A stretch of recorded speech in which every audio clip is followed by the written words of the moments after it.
This is why, and this is the free speech issue of the 21st century.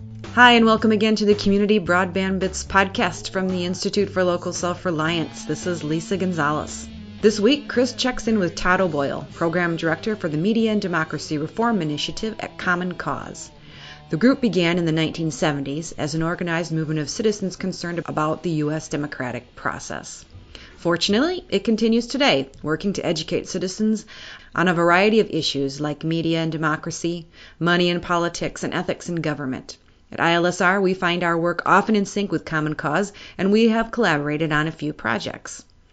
Today, Chris and Todd discuss net neutrality, along with related issues that influence the quality of our democracy. Common Cause recently released a comic titled Big Deal, Big Money that describes how issues such as transparency, lobbying dollars, and corporate influence threaten our voices. It's a great piece that really brings together all the different pieces of net neutrality and explains how huge corporate interests use the political process to try to end it. Here are Chris and Todd. Welcome to another edition of the Community Broadband Bits podcast. I'm Christopher Mitchell, and I'm here today with my friend Todd O'Boyle, Program Director for the Media and Democracy Reform Initiative at Common Cause. Welcome to the show. Thanks, Chris. Excellent.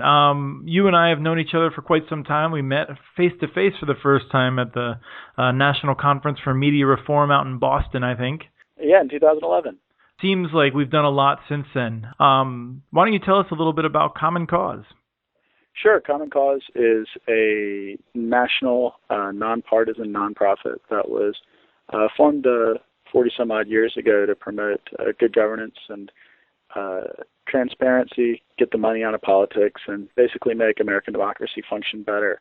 So that means we have a number of program areas in 36 state chapters across the country. Excellent. I know some of those state chapters have been involved in fights over community networks down in Nebraska. I know in particular you have a gentleman who's very involved in that and has been involved for many years. In Colorado, in Minnesota, we've had a lot of important allies that have been with Common Cause over the years. So we thank you for that. Absolutely. And on the national level, of course, listeners to this podcast know that you and I wrote a report together, a two-part report on the case of Wilson, North Carolina, Greenlight Municipal Broadband Network, my hometown, and also the subject of some graduate research I did. Right. That was the first case study, and the second one was how Time Warner Cable went to the state legislature and got a law passed to make sure that other communities couldn't do that. That was it's a great report. I hope people that are not familiar with it will go check it out. But let's start off with a little bit of talk on community networks. You're interested in making government work better. How do community networks play into that? Well, I'd say several ways. Common Cause is really concerned with the corruptive role of money in politics. And everywhere you look, when it comes to the restrictive bills that preempt or eliminate municipal broadband or scale it back, those are all, always to a one the result of intensive lobbying campaigns by the biggest telecommunications firms in the nation. They're using so-called ALEC model bills. This is another major area of focus for Common Cause, the American Legislative Exchange Council, and its attempts to pass industry-friendly, consumer-unfriendly legislation on a state-by-state basis. We get concerned about that, the process side of things, but then also substantively, in the 21st century, the way that voters inform themselves and activists organize themselves is online, and so that means we need universal quality and affordable telecommunications, strong regulatory oversight, strong public interest, consumer oversight to make sure that folks have access to the information they need to make the decisions that make the decisions that are fundamental to democracy. So with community networks, you see them as playing both the role of informing people, but also you see this issue where the main reason that this is a policy fight at the state level is because of all the money that a few big companies can pour into the political process and just try to dominate and get their way, whether they're doing it themselves or whether they're with ALEC. Right. Like you said, it comes down to making sure people have good access to information that they need, and also that a lot of these fights just come down to very powerful companies dumping a ton of money into the state legislatures. Now, you're active more at the national level, I think, for your particular work. And Common Cause, I know, has a bunch of state offices that are more or less autonomous. But you really work at the national level. So what do you see in terms of community networks there? What's your sense of how their people in D.C. think about this issue? Well, I'd say that we have some legislators that have expressed some strong support of municipal authority to create its own networks and for communities to provide for themselves.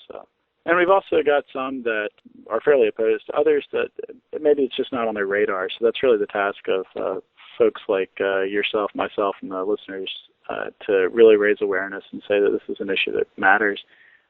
There's not as much awareness as I think there should be. I think even among policymakers, there's often an assumption that, well, the internet it's just sort of, you've got the local cable company, right? So I think there is a need for some greater education, maybe on the staff level, about the importance of competition in the broadband marketplace, and the fact that, we got to this place where we are with many communities feeling they've been left behind and that they need to resort to building a network of their own because we made some policy decisions more than a decade ago to eliminate competition in wired broadband. So not everyone is aware that, internationally, consumers in many countries get lower prices for higher speeds. And there needs to be some awareness raising. And that's one thing that we work on when we make visits to the Hill, is to say, whether you realize it or not, competitor countries, our peers abroad have better service for a better dollar.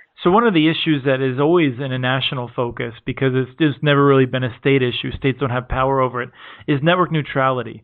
I don't want you to spend a lot of time describing a really visual product, but you guys came up with a really fun comic. We're going to make sure that we're linking to that in our show notes so people can find it.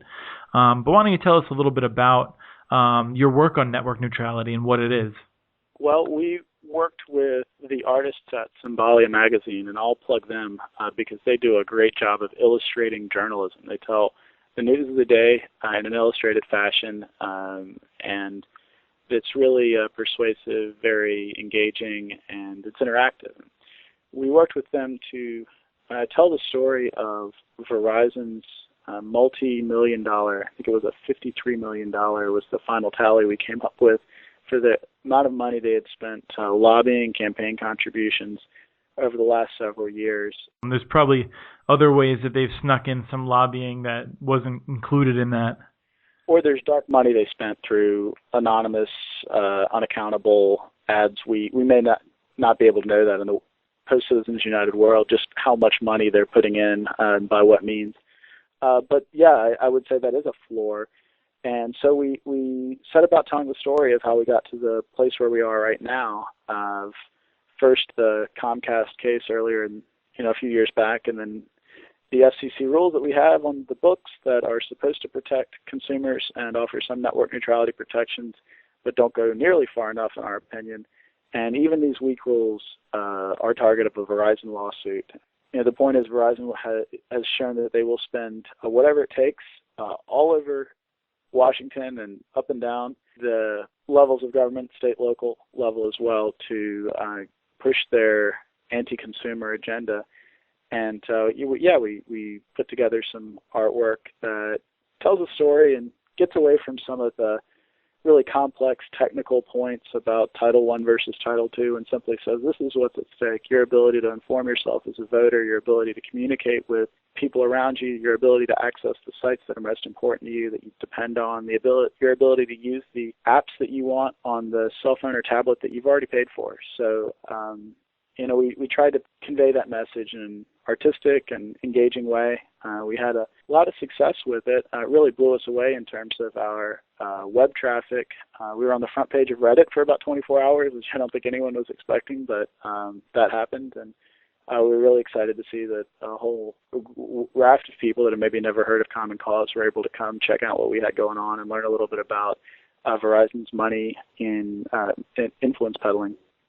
Yeah, I have to remind people that Verizon, they actually were basically camped out in Chairman Janikowski's office while he was developing these rules. Verizon had tremendous input in how the rules were written. And as soon as they were passed, Verizon turned around and filed a lawsuit to try and get rid of them. I just can't even imagine. I would have been so livid if I was at the FCC in that. But these people from Verizon, they don't really suffer from that because they own DC. It seems like they can just do whatever they want. It's funny you tell the story of how Verizon helped negotiate these rules that they're now challenging. The ink was still drying. In fact, their first attempt to challenge the rules in court was dismissed because on a technicality, since the rules weren't yet technically in effect, when they filed their challenge, they were dismissed in round one, and then they came back later and brought suit against the FCC on the grounds that the FCC didn't have the authority to enforce network neutrality, and also they said that they should have editorial control over the internet, which is pretty disturbing if you think about it as a matter of free speech online. The idea that Verizon claims the right to censor users and what they are accessing, or saying, or doing online. This is why, to paraphrase Senator Franken, this is the free speech issue of the 21st century. You always know you can curry favor with me by quoting Senator Franken, one of our truly inspiring folks from up here in Minnesota, on the issue of internet freedom.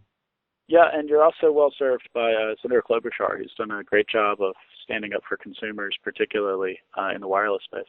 One of the other issues that you work on is transparency, and we've touched on it a little bit. It's part of the way that you come to the community network issue is on trying to make sure big companies aren't disrupting our elections and basically sneaking their legislation through. And some of this actually relates to television and the Federal Communications Commission. So why don't you tell us a little bit about your work on this transparency issue and how it's related to some recent news about the new commissioner, chairman of the FCC? We have long supported transparency and ad disclosure at Common Cause.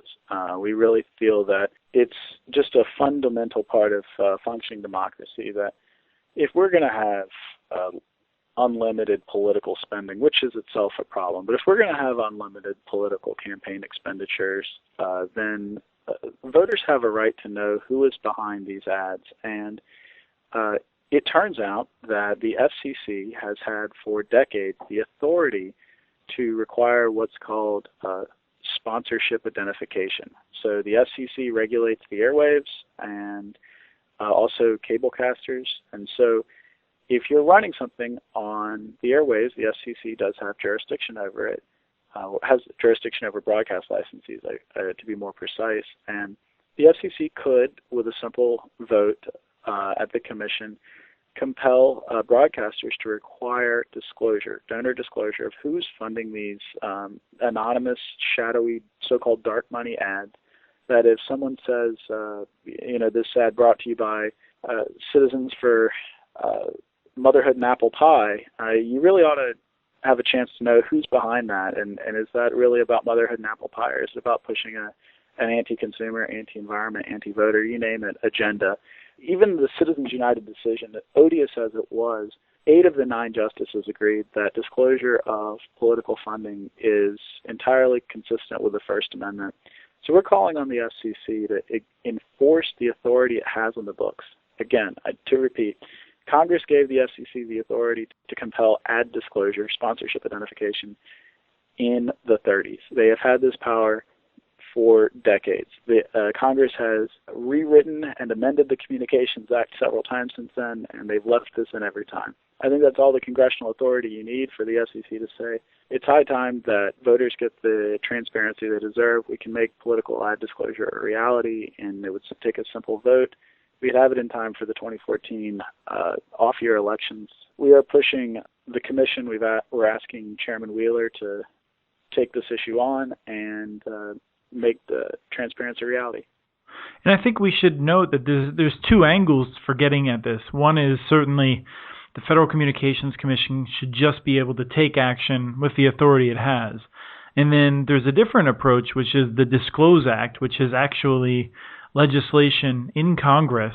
And I wanted to note that, the disclosure is something that benefits both people on the right and people on the left. This is a nonpartisan issue because whether you're upset about the money that Mayor Bloomberg is putting in to try and take guns off the streets, or whether you're, upset about an issue that the left or the right is moving forward, no matter who it is, I would think we want to know who's actually pushing these ads. But the Disclosure Act was held up by a few senators that put anonymous holds on it, and there's a big story on the media about it. But I just want to get at the FCC can solve a lot of this by just taking action with the authority it already has. Yeah, you're absolutely right, Chris. And I'm glad you make the distinction between the Disclosure Act and Section 317 of the Telecommunications Act. Senator Ted Cruz put a hold on Tom Wheeler's confirmation to chair the FCC because he said, I don't want the FCC legislating the Disclosure Act. And I think it bears repeating that there's a difference. The Disclosure Act included political ad disclosure and several other provisions. The Section 317 deals with sponsorship identification for broadcast, would be a requirement of broadcast licensees. It would give voters a very real measure and an important measure of transparency and accountability in the political process. But the issues are distinct. I think it is high time that the FCC move on this.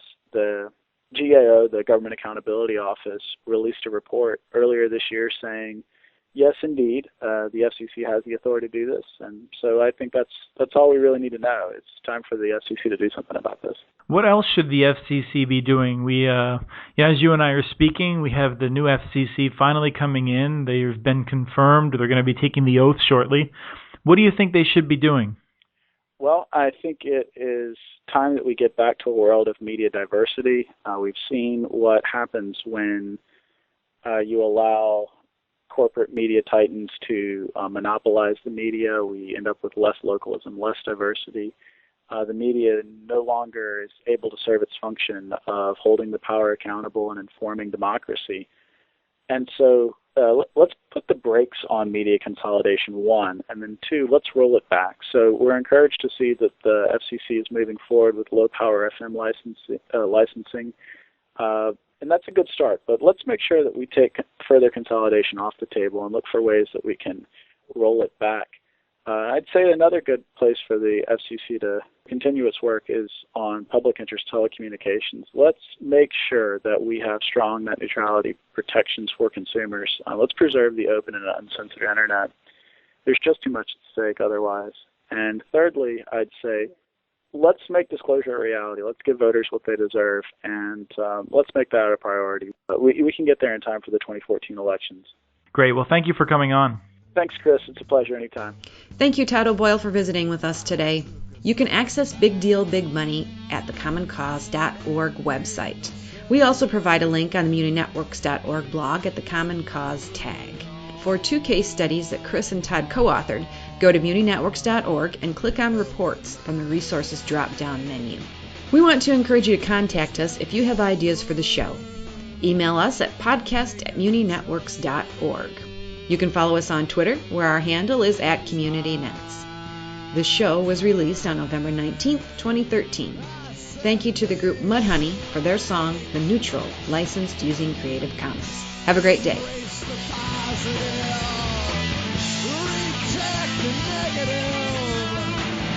What about the neutral, which is neither